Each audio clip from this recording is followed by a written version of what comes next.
အားလုံးပဲမင်္ဂလာပါဒေါက်တာအောင်သူ blog မှာပြန်လည်ကြိုဆိုလိုက်ပါတယ်ကျွန်တော်တို့ blog ကနေပြီးတော့နေ့စဉ်သွားချက်မိုင်နဲ့ပတ်သက်တဲ့ဘူးတူတာတွေအထွေထွေချက်မိုင်နဲ့ပတ်သက်တဲ့ဘူးတူတာတွေနဲ့ personal scale တွေနဲ့ပတ်သက်တဲ့အကြောင်းအရာလေးတွေကိုကျွန်တော်နေ့စဉ်မနက်9:00 နာရီတိုင်းမှာ sharing လုပ်ပေးနေရပါဒီနေ့ကျွန်တော် sharing လုပ်ပေးခြင်းတဲ့အကြောင်းအရာလေးကတော့ကျွန်တော်တို့ general habit ပြန်သွားမယ်ပေါ့နော်ကျွန်တော်ကိုဒီ YouTube ရဲ့ comment မှာမေးထားဘူးလေပေါ့နော်မေးထားဘူးတဲ့အကြောင်းအရာလေးဖြစ်တဲ့ basal metabolic rate ခန္ဓာကိုယ်ရဲ့ဇီဝဖြစ်စဉ်ညံရတဲ့အကြောင်းရင်းလေးပေါ့ဒီအကြောင်းရင်းလေးကိုကျွန်တော် sharing လုပ်ပေးချင်ပါတယ်ဒါကိုကျွန်တော်တို့ခန္ဓာကိုယ်ရဲ့ဇီဝဖြစ်စဉ်ကိုကျွန်တော်တို့ကဘာလို့ခေါ်လဲဆိုတော့ဇီဝဖြစ်စဉ်ကိုတိုင်းတာတယ်နှုံးပေါ့နော်ဒါကိုကျွန်တော်တို့က basal metabolic rate လို့ခေါ်တယ်အဲ့တော့အခုကဒီ rate တက်ရတဲ့အကြောင်းရင်းတွေပေါ့ဘာတွေရှိလဲပေါ့အဓိကကျွန်တော်တို့က3ချက်ပဲစဉ်းစားမယ်ပေါ့နော်3ချက်ပဲစဉ်းစားမယ်3ချက်မှာ physiological and lifestyle factor အဓိကတော့ physiological ခန္ဓာကိုယ်ရဲ့ဒါ physiological ပေါ့ဇီဝကမ္မဖြစ်စဉ်နဲ့ကျွန်တော်တို့ရဲ့ lifestyle ပေါ့ဒါနံပါတ်1အချက်အနေနဲ့စဉ်းစားတာဒုတိယတော့ hormone ကျွန်တော်တို့ရဲ့ခန္ဓာကိုယ်ရဲ့ hormone တွေ hormone ရဲ့ hormone နဲ့ပြီးတော့သူက medical factor တွေပေါ့ဒါယောဂအပိုင်းပေါ့နော်ယောဂအပိုင်းနဲ့ဒီ hormone ကတွဲလိုက်မယ်နံပါတ်3ချက်ကတော့ကျွန်တော်တို့ရဲ့ဒီ external factor တွေပေါ့ external နဲ့ကျွန်တော်တို့ environmental and external factor တွေပေါ့ဒီ3ချက်နဲ့ပဲကျွန်တော်တို့လွယ်လွယ်ကူကူလေးဒါစဉ်းစားလို့ရပဲပေါ့နော်အဲ့တော့နံပါတ်1အချက်အနေနဲ့ကျွန်တော်ခုနကပြောတယ် physiological and lifestyle factor မှာဘာတွေပါလဲဆိုတော့အဓိကတော့ခန္ဓာကိုယ်ရဲ့နံပါတ်1အချက်အနေနဲ့ဘာပါနိုင်လဲဆိုတော့ body composition ခန္ဓာကိုယ်ရဲ့အချိုးအစားပေါ့အချိုးအစားကဒီမှာကျတော့ဘယ်ပေါ်မှာမူတည်လဲဆိုတော့ကျွန်တော်တို့ရဲ့ခန္ဓာကိုယ်ရဲ့အချိုးအစားမှာတကယ်ဆိုရင်တော့ကျွန်တော်တို့က muscle ရှိမယ် fat ရှိမယ်ဝါသားရှိမယ်ပေါ့ရေရှိမယ်ပေါ့ရေ weight ပေါ့အဲ့တော့ကျွန်တော်တို့ကဒီမှာကြည့်ရင်ကြွက်သား weight ရယ်အစီ weight ရယ်ရေ weight ရယ်သုံးခုနဲ့တွက်တယ်ကဲအဲ့တော့ဒီထဲမှာကျွန်တော်တို့က muscle weight ပေါ့ composition ပေါ့ခန္ဓာကိုယ်ရဲ့ body composition မှာ muscle composition များနေရင် basal metabolic rate တက်မယ်တကယ်ဆိုရင်တော့ကောင်းတဲ့ဘက်တော့ရောက်တာပေါ့ဒါအဆင်ပြေတယ် fat များရင် basal metabolic rate ကျမယ်အားကြောင့်ဝါတဲ့လူက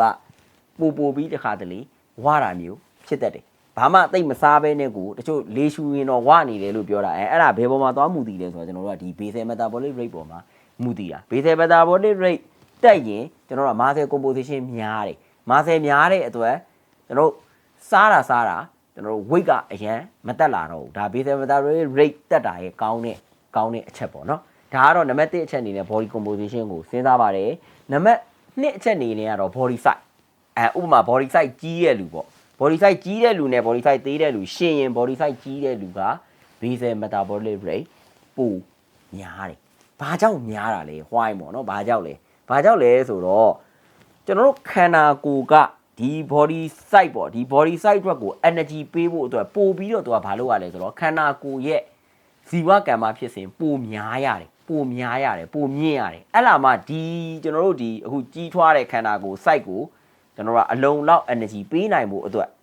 ဒါကြောင့်သူကဘာကြောင့်မြင့်တာလဲဆိုတော့ basal metabolic rate ကဒါကြောင့်ပဲမြင့်တာဒါကတော့နံပါတ်1အချက်အနေနဲ့ body size နံပါတ်3အချက်အနေနဲ့တော့ age ပေါ့အသက်အရွယ်ရမှာတော့တကယ်ကြည့်ရင်တော့လူကြီးပိုင်းနဲ့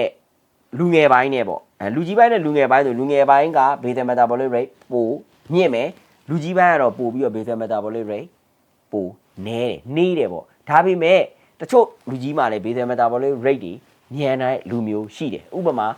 လေ့ကျင့်ခန်းပုံမှန်လုပ်တာတို့ဒါမျိုးဆိုရင်လည်းကျွန်တော် basal metabolic rate တွေညံနေရမျိုးရှိတတ်တယ်ဒါကတော့ဒါလူငယ်နဲ့လူကြီးပေါ့ဒီထဲမှာမှအမြန်ဆုံးပေါ့ basal metabolic rate အမြန်ဆုံးကကျွန်တော် children ကလေးတွေပြီးတော့ infant လာသားအရွယ်တွေဒါမျိုးတွေဆိုရင်သူကပိုပြီး basal metabolic rate ကကျွန်တော်တို့ဒီလူလက်ပိုင်းထက်ကိုပိုမြင့်တယ်ဘာကြောင့်မြင့်လဲဆိုတော့သူ့ရဲ့ခန္ဓာကိုကြီးထွားဖွံ့ဖြိုးဖို့အတွက်ကလေးမှကြတော့ဒါကြောင့်သူက basal metabolic rate ကမြင့်ရတာဒါကတော့နံပါတ်3ချက်နံပါတ်4ချက်ကတော့ gender ဆိုရင်ကျွန်တော်တို့က male နဲ့ female ပေါ့ယောက်ျားလေးနဲ့ main ကလေးပေါ့နော်ယောက်ျားလေးနဲ့ main ကလေးမှာယောက်ျားလေးကပို့ပြီးတော့ထုံးစံအရာ basal metabolic rate ပိုမြင့်တယ် main ကလေးက basal metabolic rate ယောက်ျားလေးတက်ဆိုင်နေတယ်ပေါ့အဲ့ဒါဘယ်ပေါ်မှာသွားမူတည်လဲဆိုတော့ကျွန်တော်တို့ခန္ဓာကိုယ်ရဲ့ယောက်ျားလေးနဲ့ main ကလေးဖွဲ့စည်းပုံပေါ့အဓိကမူတည်တာတကယ်ပြောရရင်ယောက်ျားလေးမှာက main ကလေးနဲ့ရှင်ရင်ငကိုတည်းက muscle composition အရာများပြီးသား main ကလေးက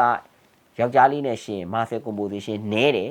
main ကလေးက fat နည်းနည်းလေးပိုများတယ်သူကဒီလို ratio သွားနေတာ muscle တက်ရင် fat ကျသွားမယ် fat တက်ရင် muscle ကျမယ်ဒီလိုပဲသူကဒီလိုသွားနေတာ seesaw လိုမျိုးကျွန်တော်တို့ချိန်ခွင်လိုမျိုးပေါ့ဒီလိုမျိုးသွားနေတာ muscle တက်ရင် fat ကျမယ် fat တက်ရင် muscle ကျမယ်ဒီလိုကစားနေတာအဲ့လိုဆိုတော့ဟို main ကလေးနဲ့ယောက်ျားလေးရှင်ရင်ယောက်ျားလေးကတော့ basal metabolic rate ဒါကတော့ဟိုပေါ့ဟိုဘယ်လိုပြောမလဲဆိုတော့ဖြစ်နိုင်တဲ့အပိုင်းอ่ะပေါ့เนาะဒါဟိုများတယ်ပုံမှန်အဖြစ်ယောက်ျားလေးကပိုများတယ်ဒါပေမဲ့တချို့ကျွန်တော်တို့ဥမာဂျ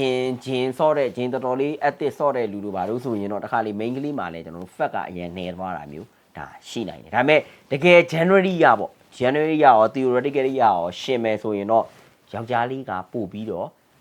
muscle composition ပိုများတဲ့အတွက် basal metabolic rate ကပိုညံလေးရှိတယ်အဲဒါအထုံးစံပဲပေါ့သူ့ရဲ့ပုံစံကဒါကတော့ကျွန်တော်တို့က January ရပြောတာပေါ့เนาะဒါပေမဲ့ဒီကျွန်တော်တို့အပြင်မှာတော့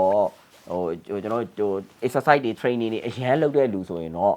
ယောက်ျားလေး normal ယောက်ျားလေးထက်ရှင်ရင်တချို့နည်းနေရမျိုးလေဒါရှိတတ်သေးတယ်ဒါကတော့ကျွန်တော်တို့နံပါတ်4ချက်အနေနဲ့ age ကိုစဉ်းစားတာပါနံပါတ်5ချက်ကတော့ကျွန်တော်တို့ pregnancy and lactation ပေါ့ pregnancy and lactation ဆိုတာကျွန်တော်ကိုဝင်ဆောင်ဒီမှာလဲ basal metabolic rate တက်တယ်ဘာကြောင့်တက်ရလဲဆိုတော့ကျွန်တော်တို့ရဲ့ဒီကလေးရဲ့ဖွံ့ဖြိုးကြီးထွားဖို့အတွက်ဒါမိခင်မှာသူက basal metabolic rate တွေပို့ပြီးတော့တက်လာတယ်ပြီးတော့ lactation ဆိုတာကလေးနိုးတိုက်တဲ့အချိန်မှာလဲဒါပို့ပြီးတော့ basal metabolic rate တွေတက်လာတယ်ဘာဖြစ်လို့လဲဆိုတော့နိုးပို့ထွက်အောင်ပေါ့ဒါသူ့ရဲ့ဒါခန္ဓာကိုယ်ရဲ့ဒါ metabolism ကသူကသူဒါအလိုလျောက်လှုပ်ဆောင်နေတာ auto mechanism တွေဒါတွေကကျွန်တော်တို့ဒါကိုသွားထိန်းချုပ်လို့တော့မရအောင်သူကသူဖြစ်လာတာပေါ့နော်ဒါကတော့နံပါတ်5ချက်ပါနံပါတ်6ချက်ကတော့ကျွန်တော်တို့စားတဲ့အစားအသောက်တွေလူတယောက်ကတယောက်နဲ့တယောက်ခုနကပြောလို့ပေါ့ basal metabolic rate တွေဘာကြောင့်မတူလဲကျွန်တော်စားတဲ့အစားအသောက်တွေတူချင်မှတူမှာပေါ့နော်အဲ့တော့ protein high protein meal ပေါ့ protein အစားများရင် basal metabolic rate တွေတက်တယ် protein ဆိုရင်တော့အသားဓာတ်ပေါ့လွယ်ကူပြောရင်တော့အသားအစားများတဲ့လူမှာ basal metabolic rate တွေကပိုများတတ်တယ်ဒါကတော့ကျွန်တော်တို့နံပါတ်1အချက်အနေနဲ့ဒါကျွန်တော် physiological and lifestyle factor ကိုစဉ်းစားတာပေါ့နော်အဲ့တော့နံပါတ်2အချက်အနေနဲ့ကတော့ hormone နဲ့ medical factor တွေပေါ့ကဲ hormone အပိုင်းပေါ့ hormone အပိုင်းမှာဆိုရင်ဒါနဲ့အများဆုံး basal metabolic rate နဲ့အများဆုံးသက်ဆိုင်တာ thyroid hormone ပဲအဲ့တော့ thyroid hormone များရင် basal metabolic rate တက်မယ်ဥပမာ thyroid hormone များသွားရင်လည်းယောဂဖြစ်သွားပြန်ရောဘာယောဂလဲဆိုတော့ကျွန်တော်တို့က hyperthyroidism ပေါ့ thyroid hormone အထွက်များသွားပြီဒါမျိုးဆိုရင်တော့ကျွန်တော်တို့က basal metabolic rate တွေတက်မယ်ဥပမာ hypothyroidism thyroid hormone အထွက်နေရင်လည်း basal metabolic rate ကပါဖြစ်သွားနိုင်တယ်ဆိုတော့ပြန်ကျသွားနိုင်တယ်ဒါကတော့ဒီလို vice versa effect ရှိနေတာပေါ့ဒါကတော့ကျွန်တော်တို့က thyroid hormone ဒီ hormone အပိုင်းပေါ့ medical အပိုင်းပေါ့ medical အပိုင်းမှာဆိုကျွန်တော်တို့ကဖျားတာတို့ infection ဝင်တာပိုးဝင်တာတို့ဒါမျိုးတွေဆိုရင်ကျွန်တော်တို့1 degree Fahrenheit တက်တိုင်းအဖျားအဲ့လောက်တက်တိုင်းအပူချိန်ခန္ဓာကိုယ်ရဲ့အပူချိန်1 degree Fahrenheit တက်တိုင်းကျွန်တော်တို့ရဲ့ basal metabolic rate က 7% တက်တယ်ဒါသူ့ရဲ့ theoretical ရပြောထားတာပေါ့နော် theoretical ဒါပေမဲ့ January ဒီဘက်မှာဟိုအပြင်ဘက်မှာတော့ variation နည်းနည်းတော့ရှိမှာပေါ့ဒါပေမဲ့ဒါကတော့ဟိုစာအုပ်ထဲရ theoretically ရကျွန်တော်ဒါပြောပြတာပေါ့နော်ဒါကတော့ကျွန်တော်တို့ကဖျားရင် infection ဝင်ရင်ဒါမျိုးဖြစ်တတ်တယ်နောက်ကတော့ကျွန်တော် medical အပိုင်းမှာဆိုရင်တော့ cancer ယောဂတွေဖြစ်ရင်လေဒီ basal metabolic rate ကတက်တာမျိုးဖြစ်တတ်တယ်ဒါကတော့အခု hormone နဲ့နံပါတ်2အချက်ရ hormone နဲ့ medical factor နံပါတ်3အချက်ကတော့ကျွန်တော်တို့ရဲ့ environmental and external factor မှာဘာပါတယ်ဆိုနံပါတ်1အချက် environment မှာကျွန်တော်တို့ရဲ့အဓိကအပူချိန်အရန်ပူလွန်အေးလွန်ဒါပုံမှန် normal ထက်ကျွန်တော်တို့ကပူလွန်အေးလွန်အရန်ဖြစ်ရင်လေ basal metabolic rate ကြီးတက်တယ်ဒါလည်းဘာကြောင့်တက်တာလဲဆိုတော့ကျွန်တော်တို့ရဲ့ခန္ဓာကိုယ်ကကျွန်တော်တို့က37 degree centigrade ဒါ centigrade နဲ့တွက်မယ်ဆိုရင်ကျွန်တော်တို့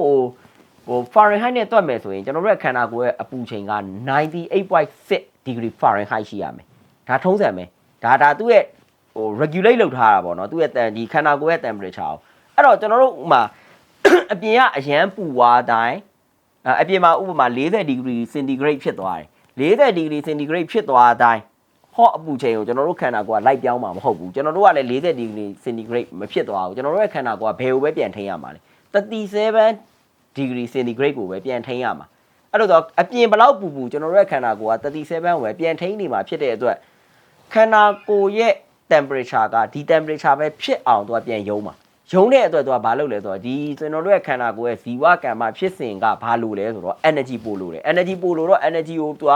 ထုတ်ပြီးတော့ဘာလုပ်လဲဆိုတော့ခန္ဓာကိုယ်ရဲ့ body temperature ကိုထိန်းပြီးထားတာဒါသူ့ဟာသူဒါလူကထူးဆန်းတယ်တကယ်ပြောရရင်ကျွန်တော်တို့ဒီခန္ဓာကိုယ်ကသူ့ဟာသူ auto mechanism တွေလုပ်နေတာဒီကျွန်တော်ရဲ့ခန္ဓာကိုယ်ကိုဒီ37 degree centigrade မှာဖြစ်ဖို့ပြန်လဲထိန်းနေတာဒီတဘောပဲကျွန်တော်အရန်အေးဝါလို့လဲကျွန်တော်တို့ရဲ့ခန္ဓာကိုယ်ရဲ့ဒီ temperature ကမကျသွားဘူးဒီ30 degree 39 degree centigrade မှာပဲသူကထိန်းသွားမှာဒါကြောင့်ကျွန်တော်တို့က basal metabolic rate ကအဲ့လိုမျိုးအချိန်ဆိုရင်ပိုညံလာတတ်တယ်ကဲ external factor မှာဆိုဘာပါမလဲ caffeine တချို့ caffeine တွေ nicotine တချို့ဆေးတွေပေါ့နော်ဒါမျိုးတွေသုံးရင် caffeine တက်ပါတဲ့ဟာတွေသုံးရင် basal metabolic rate တက်နိုင်တယ်ဒါကတော့ကျွန်တော်တို့အခုဒါ external factor ထဲမှာဒါ stimulant အနေနဲ့ဟလာပါတယ်နောက်ထပ် external factor ထဲမှာဘာပါလဲဆိုတော့ကျွန်တော်တို့က exercise တွေဂျင်လုပ်တာ highly active အရန် soft ကျွန်တော်တို့ဟိုဂျင်ကို training အရန်တေချာ strength training တွေပါတေချာလုပ်ရင်အရန်လုပ်ရင်လည်း basal metabolic rate တွေတက်တယ်ပေါ့နော်ဒီတော့ basal metabolic rate တက်တာကဘာအတွက်ကောင်းလဲတဲ့ effect ပေါ့ဘာအတွက်ကောင်းလဲဆိုတော့ effect အနေနဲ့ဆိုရင်တော့ကျွန်တော်ဒီ weight control အတွက်အရန်ကောင်းတယ်ဒါကတော့ဟိုကျွန်တော်ကိုယ်တိုင်လဲ basal metabolic rate ညံတဲ့ထဲမှာပါတယ်ဟိုကျွန်တော်တို့ weight ကိုမျိုးစုံကစားလို့ရပါပေါ့ကျွန်တော် weight တက်ချင်လဲညံတယ်ချချင်လဲညံတယ်ဒီတဘောပဲအဲ့လားဘယ်ပေါ်မှာသွားမှုတည်နေရလဲဆိုတော့ basal metabolic rate အနည်းမြန်ပေါ်မှာမှုတည်တာဥပမာ basal metabolic rate နှေးတယ်ဆိုရင်တော့ကျွန်တော်တို့က weight ချရင်လည်းကြာမယ် weight တင်ရင်လည်းကြာတတ်တယ်ပေါ့နော်ဒါမျိုးလေးတွေရှိတယ်ဒါပေမဲ့တော်တော်များ basal metabolic rate နည်းနေရင် weight တက်တာများတယ် weight တက်တာဖြစ်ဖို့ပိုများတယ် chance ကအဲ့တော့ basal metabolic rate များခြင်းရဲ့ effect ကတော့ဘယ်မှာတော့အားတာလဲဆိုတော့ကျွန်တော်တို့က weight control လုပ်ရတာအရန်အားတာတယ် weight loss ဖြစ်ချင်တဲ့လူတွေအတွက်ဆိုရင်တော့အရန်အားတာတယ်ဒါအစားလဲသူကပိုစားနိုင်တယ်ဒါပေမဲ့ weight ကသူကစားပြီးမဲ့လဲကျွန်တော်တို့ရဲ့ energy ပိုသုံးတဲ့အတွက်ဘာဖြစ်လဲဆိုတော့ weight မတက်ဘူးပေါ့နော်ဒီဘိုင်းမှာတော့သူကကောင်းတယ်ဒါပေမဲ့တချို့ weight gain ပေါ့ weight အရန်အများကြီးတင်ချင်တဲ့လူဆိုရင်တော့နည်းနည်းတော့ခက်တယ်ဘာဖြစ်လို့လဲဆိုတော့ basal metabolic rate ကမြန်နေတော့သူ့ရဲ့ energy ကအရန်ပိုသုံးနေတော့ခန္ဓာကိုယ်ရဲ့ metabolism ကငကိုတွေကမြန်တဲ့ပုံစံဖြစ်တဲ့အတွက် weight အရန်တက်ကြတာတော့နည်းနည်းလေးခက်နိုင်တယ်ဒါကတော့ကျွန်တော်တို့က basal metabolic rate များတာရဲ့ဒီကျွန်တော် weight control ပေါ်မှာ effect ရှိတာပေါ့နော်နောက်ထပ် general ဘက်မှာတော့ကျွန်တော်တို့ကဒီ weight ဒီ basal metabolic rate မြန်ရင်ဘာပြဿနာလေးရှိလဲဆိုတော့ဒါကျွန်တော်ကိုယ်တိုင်လဲ basal metabolic rate မြန်တဲ့ထဲမှာပါတဲ့အတွက်ကျွန်တော်ကိုယ်တိုင်လဲဘာရှိလဲဆိုတော့ tachycardia ဆိုတာရှင်တုံတာမျိုးတစ်ခါလေးရှိတတ်တယ်တစ်ခါတလေကျွန်တော်ရဲ့ heart rate ကမြန်နေတယ် heart rate ပေါ့နော် heart rate ကမြန်နေအဲ့ဒါကြောင့်ကျွန်တော်တစ်ခါကြီးဆိုရင်လက်ဖက်တို့ caffeine တို့ဒါတွေလုံးဝသုံးလို့မစားလို့မရဘူးပေါ့နော်လက်ဖက်မှာလည်းကျွန်တော်တို့ caffeine ပါတာကို caffeine စားရင်ဘာဖြစ်တယ်လဲဆိုတော့ရင်တုံလာတတ်တယ်ဘာဖြစ်လို့လဲဆိုတော့ကျွန်တော်ရဲ့ဒီ heart rate ကငကိုတွေကမြန်နေလို့ basal metabolic rate မြန်ရင်အားနည်းချက်က tachycardia ဆိုတာ heart rate ကမြန်တယ်ဒါပေမဲ့ heart rate မြန်လို့ဟိုလိုကြီးချင်းမောတာမျိုးဘာမျိုးမဖြစ်ဘူးဒါပေမဲ့သူ့ကို effect ထပ်ပေါင်းလိုက်ရင်တော့သူကဒီလိုမျိုး tachycardia ဆိုတဲ့နှလုံးခုန်တာဒီထက်မြန်သွားပြီးတော့နည်းနည်းလေးရင်တုံတာမျိုးရှိနိုင်တယ်ဒါဆိုရင် caffeine ပါတာဆိုကျွန်တော်တို့ကလက်ဖက်တို့ဒီ coffee တို့လက်ဖေးတို့ကျွန်တော်ဆိုဒါကျွန်တော်ကိုယ်တိုင်ဆိုဒါမျိုးတောက်လို့မရဘူးပေါ့နော်ဒါကတော့ကျွန်တော်သူ့ရဲ့အားနည်းချက်ပေါ့ basal metabolic rate များတဲ့လူမှာဖြစ်တတ်တာနောက်တစ်ခုကတော့ညတချို့အိတ်မပြောတာဒါမျိုးတွေဆိုလဲ basal metabolic rate မြန်ရင်ဖြစ်တတ်တယ်နောက်တစ်ချက်ကသူ highly active ပေါ့အရင်ကြီးလူကတက်ကြွနေတာ active ဖြစ်နေတာပြီးတော့